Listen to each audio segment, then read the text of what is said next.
Because men can't be trusted to always behave righteously in the best interest of others. The best economic system has to contain checks and balances.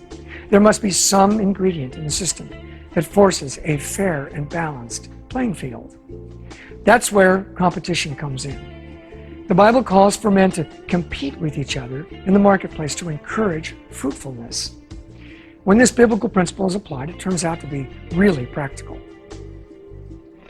Economic competition provides the check and balance that we need in a free market economy, because competition counterbalances man's sinful tendencies. Why? Because impolite behavior equals lost customers.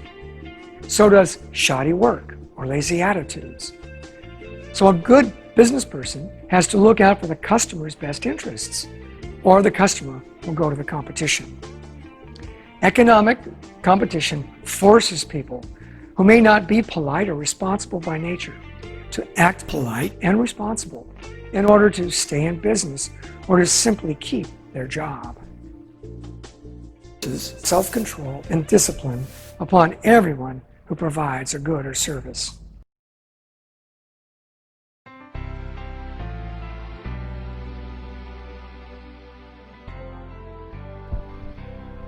Now let's take a look at the principle of comparative advantage. It simply is this: when we use our best talents and interests to provide a service that benefits others, we can have a great advantage, and this benefits everyone. What do you mean? Well, when a society is allowed to promote free enterprise, the result will be greater blessings to the people of that society, because every person has an opportunity to choose an occupation that they love. And because they love it, they'll put more into it. They'll not be forced to do something that they hate. This encourages everyone to apply themselves in the area that they're gifted, the area that they enjoy and they love. And through hard work and diligence, they'll have greater opportunity to succeed. That's why we have so many people banging down the door to get into America. So to conclude this point, let's look at how these principles of private property, personal responsibility, economic competition, and comparative advantage all support our conclusion that free markets help everyone to enjoy a better life. Clearly, there's a relationship between the type of economy a society chooses and the amount of freedom that the individual will enjoy or sacrifice. Imagine you had to live in a country from one of these two lists for the rest of your life. Which list would you choose? If you're like most people, you would choose A.